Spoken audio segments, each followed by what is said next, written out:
উপস্থিত আজকের জালসার মুসলমান ভাই সকল, আল্লাহ তাআলার প্রশংসা করি যিনার দয়াতে আমরা এখানে এসে উপস্থিত হতে পেরেছি, তাই তিনার প্রশংসা করি আলহামদুলিল্লাহ। তারপরে পরে ধর্মের গুরু কর্মে তামা আমি আল্লাহ মুরুদ কাজদার মদিনা আহমদ মুস্তফা মুহাম্মদ মুস্তফা সকলবলি সাল্লাল্লাহু আলাইহি সাল্লাম তিনার উপরে লাখ কোটি দুরূদ সালাম অবতীর্ণ হোক। আল্লাহুম্মা সাল্লি আলাইহি আল্লাহুম্মা বারিক আলাইহি। উপস্থিত মুসলিম ভাই সকল, আল্লাহ তাবারক ওয়া তাআলা আমাদেরকে কেন সৃষ্টি করেছেন? Point to be noted. Allah সুবহানাহু ওয়া তাআলা আমাদেরকে কেন সৃষ্টি করেছেন? আল্লাহ তাবারক ওয়া তাআলা আমাদেরকে সৃষ্টি করেছেন, তিনার কোনো মাকসাদ রয়েছে। যেমন মা বাবার মাকসাদ, মা বাবার উদ্দেশ্য হচ্ছে যে আমার সন্তান আমার সঙ্গে ভালো আচরণ করবে, ভালো ব্যবহার করবে, এটা মা বাবার উদ্দেশ্য ও আশা। এবং আল্লাহ তাআলা আমাদেরকে সৃষ্টি করেছেন, তিনার যে উদ্দেশ্য রয়েছে, তিনার যে আশা রয়েছে, আমরা সে আশাকে পূরণ করতে পেরেছি বা পারছি? তিনার উদ্দেশ্যকে পূরণ করতে পেরেছি? আল্লাহ তাআলা কুরআনুল কারীমের মধ্যে বলছেন, ওমা খালাকতুল জিন্না ওয়াল ইনসা ইল্লা লিয়াবুদুন, আমি মানুষ এবং জিনকে সৃষ্টি করেছি আমার ইবাদতের জন্য। আল্লাহ তাআলা কি বলছেন? তিনার মাকসাদ কি? যে আল্লাহ তাআলা বলছেন যে আমি মানুষকে সৃষ্টি করেছি আমার ইবাদতের জন্য। আল্লাহ তাআলা যদি ইবাদতের জন্য সৃষ্টি করে আর সে আল্লাহ তাআলা যদি ইবাদত না করে, তাহলে কেমন হয়? মা যেমন সন্তান সন্ততিকে জন্ম দেয় তার সঙ্গে ভালো ব্যবহার করব এই উদ্দেশ্য নিয়ে, মা তার সঙ্গে ভালো ব্যবহার করবে, ছেলে তার সঙ্গে ভালো ব্যবহার করবে, এই তার উদ্দেশ্য। এবং আল্লাহ তাআলার উদ্দেশ্য হচ্ছে ওমা খালাকতুল জিন্না ওয়াল ইনসা ইল্লা লিয়াবুদুন, আমি মানুষ এবং জিনকে সৃষ্টি করেছি আমার ইবাদতের জন্য। যদি আল্লাহ তাআলার আমরা ইবাদত না করি তাহলে কেমন হলো? আল্লাহ তাআলা আমাদেরকে তিনার ইবাদত করার তৌফিক দান করেন। আমরা মেন বক্তব্য থেকে কি যাই? আল্লাহ সুবহানাহু ওয়া তাআলা কুরআনুল কারীমের মধ্যে মানব জীবনদেরকে, মানুষদেরকে এই কোরআন থেকে শিখতে বলেছেন, শিক্ষা নিতে বলেছেন। এই কোরআনে মানুষের হিদায়াত রয়েছে, হুদাল লিন্নাস ফিল কোরআন, এই কোরআনে মানুষের হিদায়াত রয়েছে। তাই আমাদের উদ্দেশ্য রইবে যে কোরআন থেকে হিদায়াত নেওয়া। আল্লাহ তাআলা আমাদেরকে কোরআন থেকে জ্ঞান নেওয়ার তৌফিক দান করেন। আল্লাহ সুবহানাহু ওয়া তাআলা আমাদেরকে বলেন, বিসমিল্লাহির রহমানির রহিম, ইয়া আইয়ুহাল্লাযীনা আমানু ইন্নামাল খামরু ওয়াল মাইসিরু ওয়াল আনসাবু ওয়াল আজলামু রিজসুম মিন আমালিশ শাইতান ফাজতানিবুহু লাআল্লাকুম তুফলিহুন।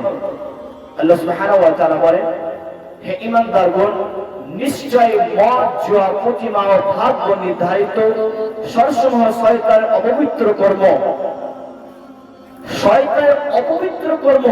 তাই তোমরা এগুলো হতে বেঁচে থাকো যাতে কল্যাণপ্রাপ্ত হও। আল্লাহ তাআলা আমাদেরকে কি বলছেন, কি আমরা করছেন, যে উদ্দেশ্য আমাদেরকে বলছেন, যে আল্লাহ তাআলা আমাদেরকে বলছেন যে তোমরা নেশার দ্রব্য থেকে বেঁচে থাকো, কেননা নেশার দ্রব্য হচ্ছে শয়তানের অপবিত্র কাম, সুগুলো শয়তানের এগুলো কাম, অপবিত্র কাম। তাই জন্য আমরা এগুলো থেকে বেঁচে থাকতে হবে। আল্লাহ সুবহানাহু ওয়া তাআলা আমাদেরকে এইগুলো থেকে বেঁচে থাকার তৌফিক দান করেন। এই নেশাদ্রব্য পান করলে কি ক্ষতি হয়? এক, সামাজিক ক্ষতি; দুই, শারীরিক ক্ষতি; তিন, মস্তিষ্কের ক্ষতি হবে; তারপর অর্থনৈতিক ক্ষতি হবে, টাকা পয়সার ক্ষতি হবে, মানুষের সঙ্গে চলাফেরা আস্তে আস্তে উঠে যাবে, যা বর্তমান প্রমাণ তার জাজল্য। আল্লাহ সুবহানাহু ওয়া তাআলা আমাদেরকে এই নেশাদ্রব্য থেকে বেঁচে থাকার তৌফিক দান করেন। আল্লাহ সুবহানাহু ওয়া তাআলা কুরআনুল কারীমের মধ্যে আরো বলেন, লা তুলকু বিআইদিকুম ইলা তাহলুকা, তোমাদের হাতকে ধ্বংসের দিকে পতিত করো না। আল্লাহ সুবহানাহু ওয়া তাআলা আমাদেরকে এখানে আমর করছেন যে তোমরা তোমাদের হাতকে, তোমাদের হস্তকে, তোমাদের হাতকে ধ্বংসের দিকে পতিত করো না, লা তুলকু বিআইদিকুম ইলা তাহলুকা, তোমাদের হাতকে ধ্বংসের দিকে পতিত করো না। আর ধূমপান মানে নিজেকে ধ্বংসের দিকে পতিত করা। এই জন্য বিড়ি ও সিগারেটের প্যাকেটে লেখা থাকে একটা লাভস লেখা থাকে, একটা ওয়ার্ড লেখা থাকে, smoking is injurious to health, ধূমপান স্বাস্থ্যের জন্য ক্ষতিকর। এই লাভসটা লেখা থাকে, এই ওয়ার্ডটা লেখা থাকে, smoking is injurious to health, ধূমপান স্বাস্থ্যের জন্য ক্ষতিকর। এই লেভেলে যদি লেখা থাকে ধূমপান স্বাস্থ্যের জন্য ক্ষতিকর, আল্লাহ তাআলা যদি আমাদেরকে বলেছেন উলাইকা কাল আনআম বাল হুম আদাল, মানুষ তো এত খারাপ, চতুষ্পদ জন্তুর চাইতে খারাপ, ঠিক আমাদেরকে এই জন্য বলেছে যে আমরা দেখতে পাচ্ছি, জানছি, শুনছি, তারপরেও আমরা এগুলো জিনিস পান করছি, তাহলে কেমন হতে পারে? আল্লাহ সুবহানাহু ওয়া তাআলা আমাদেরকে এইগুলো থেকে বেঁচে থাকার তৌফিক দান করেন। রাসূল সাল্লাল্লাহু আলাইহি সাল্লাম বলেছেন কুল্লু মুসকিরিন খামরুন ওয়া কুল্লু খামরুন হারাম, প্রত্যেক নেশাদ্রব্য মদ আর সব ধরনের মদই হচ্ছে হারাম। এখানে হাদিসটা বোঝার ক্ষেত্রে এরকম হবে কুল্লু মুসকিরিন খামরুন ওয়া কুল্লু খামরুন হারাম, প্রত্যেক নেশাদ্রব্য মদ, প্রত্যেক নেশাদ্রব্য মদ, প্রত্যেক নেশাদ্রব্য মদ আর সব ধরনের মদই হচ্ছে হারাম।